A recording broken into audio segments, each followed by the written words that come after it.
संस्कृति में दृष्टामृते कुक्षिगतः परः पुमान्। देवताओं ने कहा, हे माँ, अरे तेरे गर्भ में जो है ना, ये जगत नियंता, जगदाधार, परम पिता परमात्मा, सबका प्राण वल्लभ पल रहा है। इस प्रकार देवता आनंदित हो रहे हैं, पुलकित हो रहे हैं।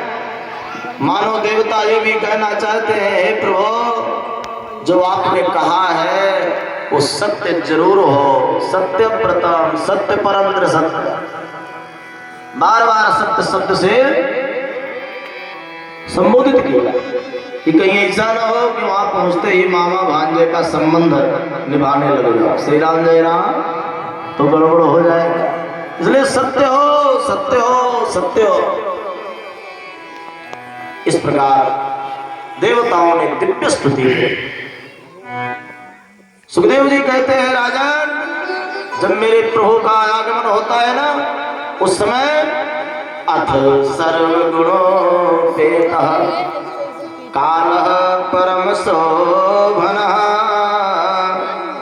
जब भगवान के प्राकृतिक का शुभ समय आता है तो समय बड़ा सुहाना हो जाता है, सकल भय अनुकूल, योग लगन ग्रहवार तिथि, ये सब बिल्कुल अनुकूल हो जाते हैं महाराज, एकदम अनुकूल। काला परम शोभना, परम सुहाना समय, शीतल मंद सुगंधित हवाएं चलने लगी और बड़ी अद्भुत आभा प्रभा शोभा से संयुक्त समय हो गया। अब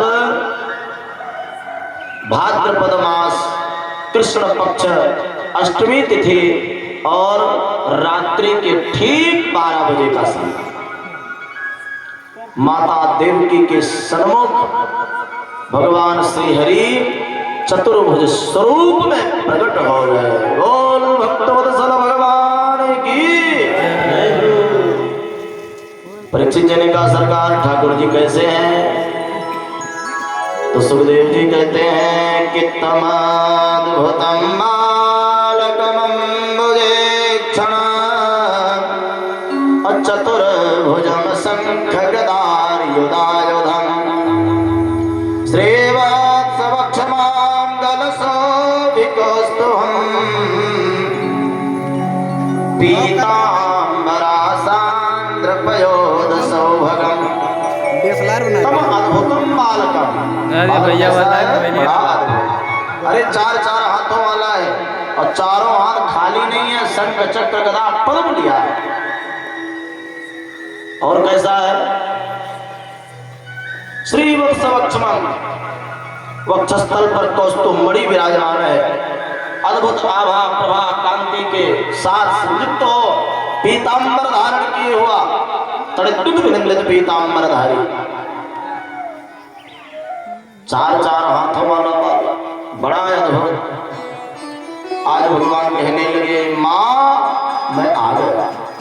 माता देवकी ने कहा, सरकार मैंने तो बेटा बनने को कहा था, आप तो पिताजी बन के पधारे। ना माँ, आपने तपस्या के समय कहा था ना कि चाह तुम्हें समान सुत, बोले आपके समान सुत मुझे चाहिए। तो मैंने सोचा मेरे समान और कौन जाएगा, तो मेरे समान तो हम ही को जाना पड़ेगा। तो मैं आ गया बेटा बन के। ना ना प्रभु, आप नन्हे हो जाए। भगवान ने कहा, आप परेशान न करो माँ, चूंकि नन्हा हो जाऊंगा तो मेरी सुरक्षा तुम्हारे हाथ में होगी। माता देवकी ने कहा, ऐसा कुछ नहीं है, आप अपनी सुरक्षा का उपाय बता दो। भगवान ने कहा, मैं अगर नन्हा हो जाऊंगा तो मुझे गोकुल में भेज देना और वहां मैया यशोदा की कन्या होगी, उसे यहाँ लिवाए लाना, बस मेरी सुरक्षा फिर हो जाएगी। अब स्थिति क्या बनी?